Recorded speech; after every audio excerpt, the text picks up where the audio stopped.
What is the first thing that comes to your mind when you think about Amerika? There are a lot of stories that you are probably missing when you think about Amerika. Yet, despite all the difference between Indonesia and Amerika, both countries are working together in preparing the future through education.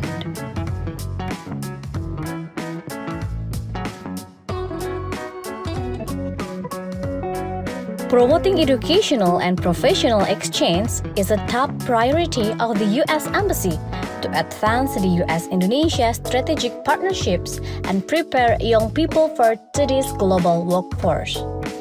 Well, on this special episode, it is such an honor for me to discuss in regards with the education with the Assistant Secretary of the U.S. Department of State of Education and Culture Affairs, Satterfield.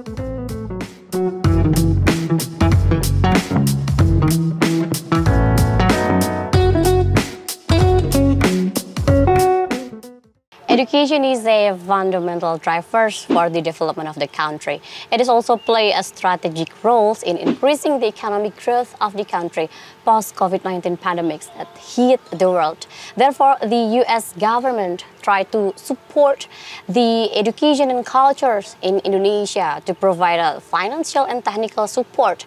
So to know more in regard with this, I am now with the Assistant Secretary of State of Educational and Cultures Affairs, Satterfield. Thank you for being with us today. It's such a privilege that I can discuss with you in regards with the education and cultures between two countries, U.S. and Indonesia.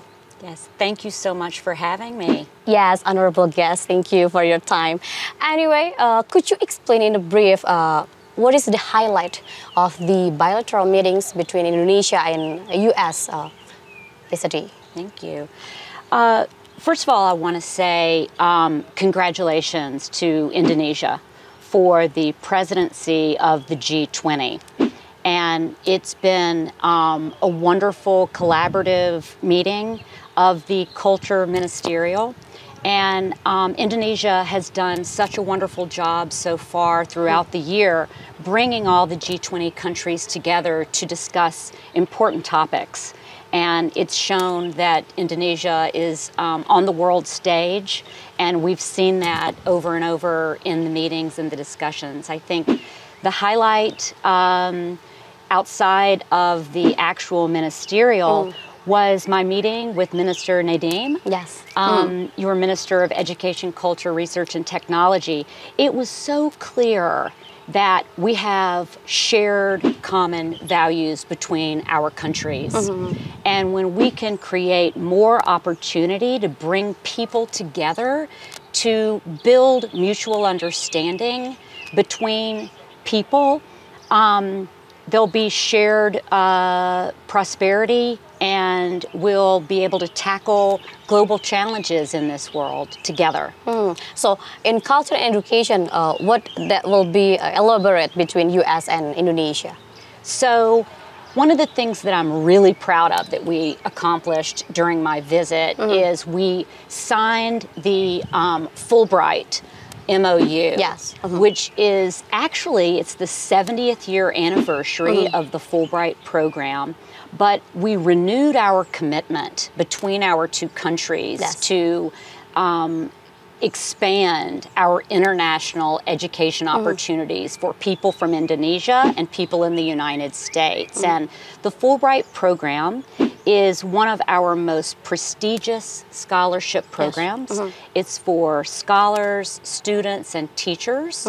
And thousands of Indonesians have come to the United States on international education programs, and also Americans to Indonesia to learn from one another, to study side by side, to tackle important global issues. And I think that the fact that we signed this memorandum of understanding during this visit highlights the strong commitment that the United States has. And I think President Biden has renewed our commitment to this region by showing over and over again that we value the culture, the people, and all that's beautiful about this country. And that's really the reason that I'm here. Okay, so in regards with this scholarship that will be funded by the U.S. government, is there any difference between the post-COVID-19 pandemics and the difference before, compared with before? Yeah, we've all experienced difficulties during the pandemic. Yes, it's been such a hard time, and it's been, student mobility has been decreased, as we all know. It's been harder to travel across borders, but that's getting better.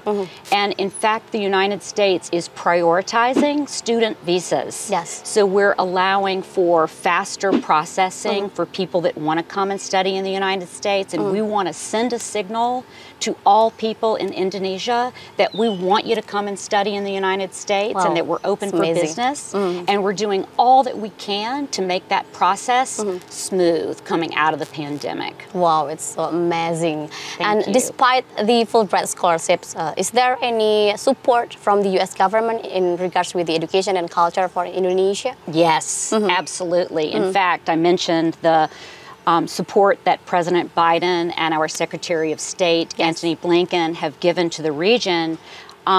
Recently, the President hosted a special ASEAN summit, and during that meeting, we doubled the number of young Southeast Asian leaders who are coming to the United States in 4 different critical areas. Oh my God, that's so which nice. are entrepreneurship, so important, civic engagement, governing, and in the environment. Okay, so all critical areas of collaboration.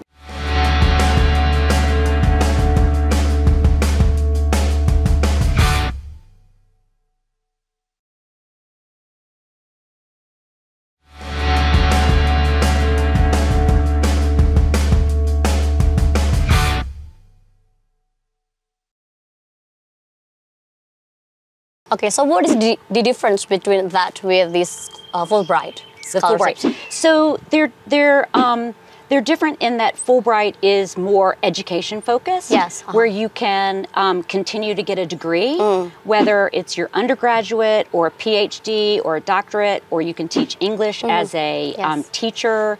That's Fulbright. And then we call it YSEALI program. That's more for young professionals to develop skills. And there are opportunities in that program, too, regionally to network among one another, to gain knowledge from each other and to build relationships that will make an impact to the future. So it will be also provide to Indonesia's professionals, youngs like that. Absolutely. Wow, Yes. it's so great. Absolutely. And we, in fact, the president doubled the number of Fulbright scholars. Yes. Also, and the for the Fulbright region also as doubled. well. Fulbright also doubled. For this year's, how many? I think it's 40 that'll be for the region this year, and those are both the Fulbright are Americans that are coming to the United States, and also Indonesian and regional participants going to the U.S. I had the privilege of meeting with a number of Fulbright scholars who are getting ready to go to the United States a couple of days ago in Jakarta at our American space called At America, which was beautiful. Okay. And it's one of the most important American spaces that we have in the world. And I met with Fulbright scholars who are getting ready to leave for the United States. And the projects that they're working on were just so impressive. How do you see the projects and the Indonesian students? Oh my goodness. One was a woman who's going to do more study and increase financial literacy for women.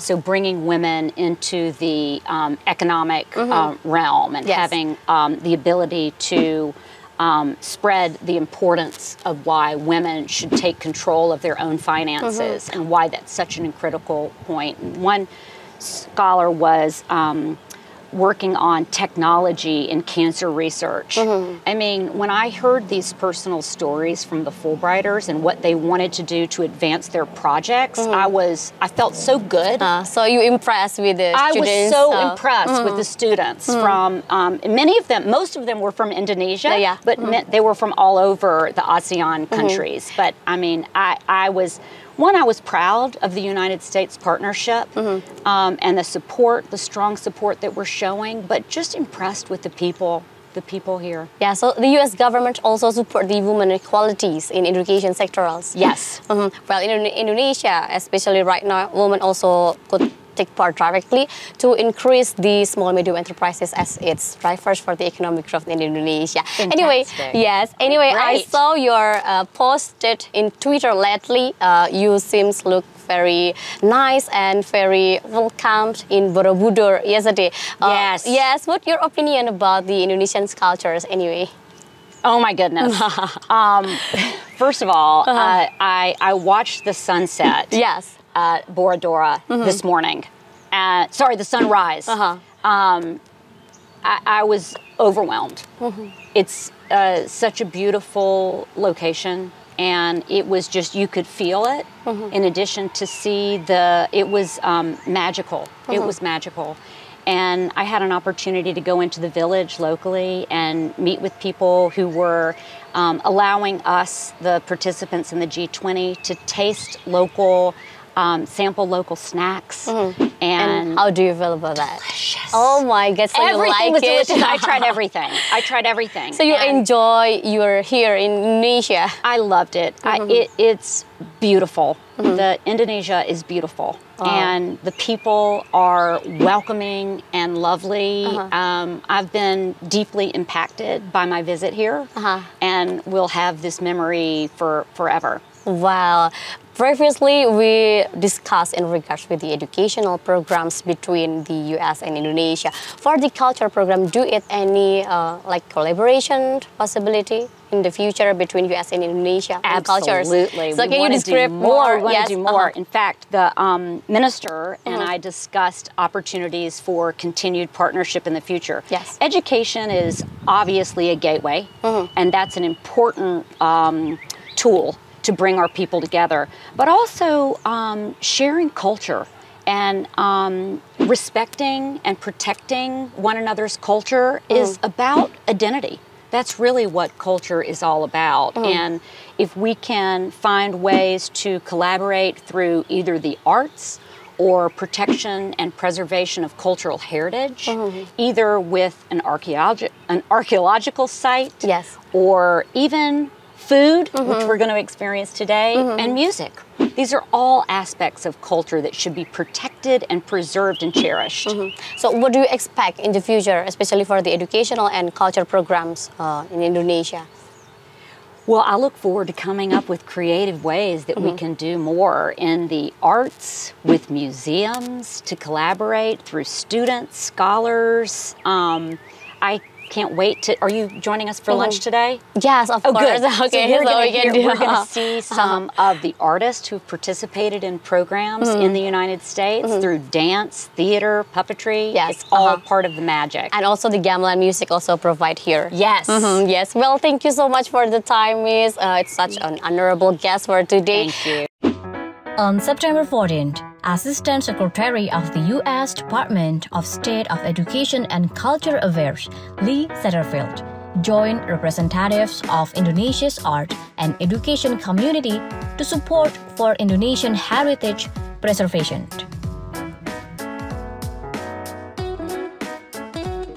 Since its inception, the fund has supported more than 800 culture preservation projects in more than 200 countries. Since 2001, 9 projects in Indonesia have been funded, including manuscript preservation training for Surakarta and Yogyakarta Palace on 2001, restoration of agricultural classes artwork at Bandung Institute of Technology on 2006, conservation of megalithic status in Central Sulawesi on 2010, and the restoration of a Chong A. Vai Mansion Heritage Building in Medan, North Sumatra on 2014.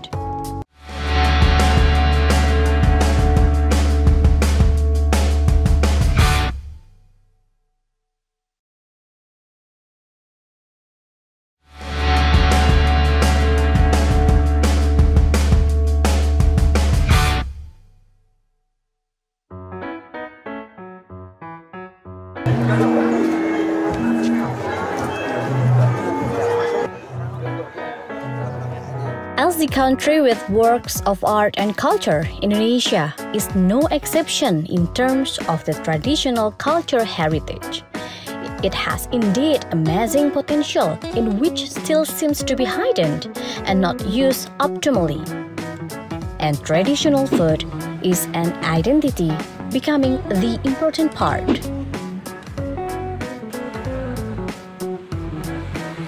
Indonesian cuisine often demonstrates complex flavor, acquired from certain ingredients and bumbu spices mixture.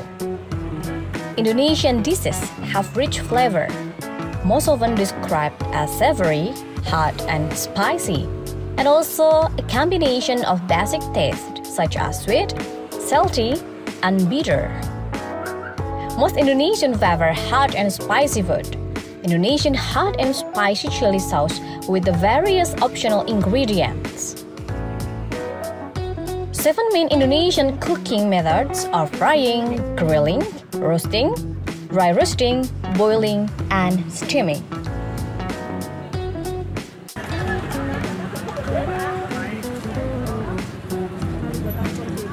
Indonesia boasts more than 1,000 tribes with their own unique recipe. Many are being forgotten due to mass food production and a reliance and oral tradition to pass down recipe from generation to generation. Thing we can do is preserving Indonesia's culinary heritage and traditional practices are documenting recipe, conserving the culinary practice and traditional that underpin Indonesia's diverse culture identities. The project also seeks to empower local women business owners and highlight the link between local food tradition and sustainable agriculture practice.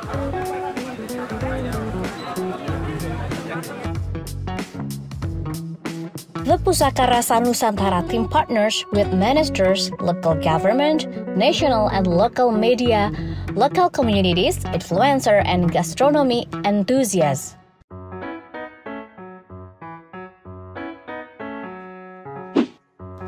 The new Penjaga Rasa community is a place where guardians of the traditional recipe can share their stories and challenge.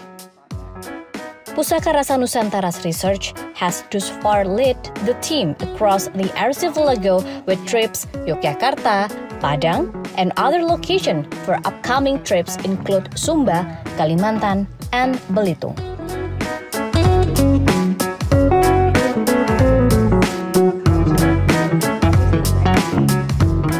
Okay, so basically the project called Pusaka Rasa Nusantara, and Pusaka means heritage and Rasa means taste, Nusantara means archipelago.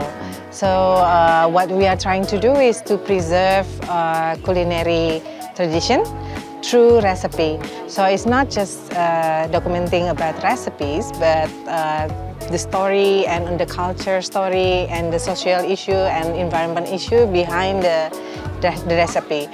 So I think years back, when we do our own research, we have many experience when mothers in village or even people from village, they will say that, oh, my mom or my grandma used to cook this and that, but when we ask about the recipe, they no longer have it because the mother has passed away or the grandma has passed away. So I think from that experience, we have a growing concern that we know we are losing recipes every day when the owners of recipe passing by. So I think from that concern, and then when there's opportunity of coming from the US Embassy through the Grand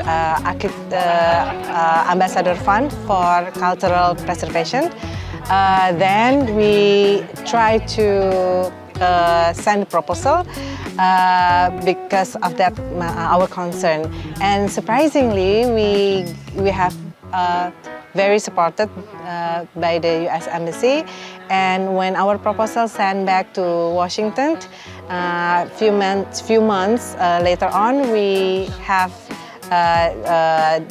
announced the decision that Pusaka Rasa is one of the projects that will be supported.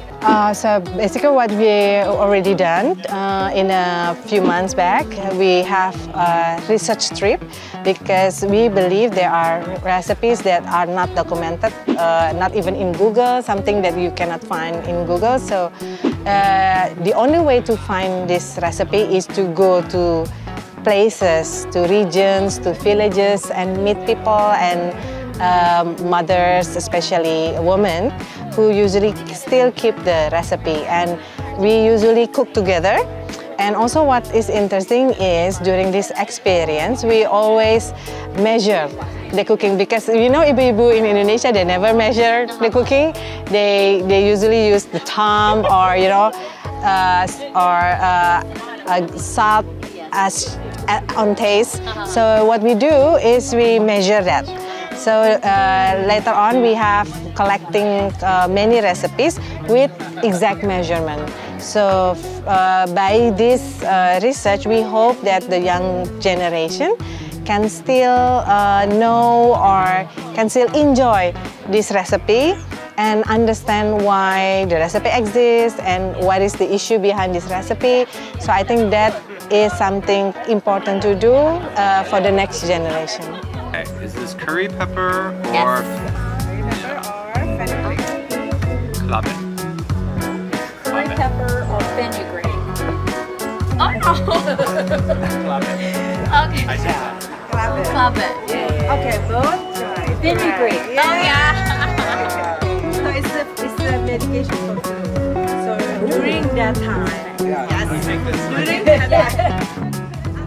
Today, some popular dishes that originate in Indonesia are not common or popular to neighboring countries, Malaysia and Singapore, as well as soy-based dishes, as we can find in variation of tofu and tempeh. Today, we are celebrating foods that have filled a culture and people for generations.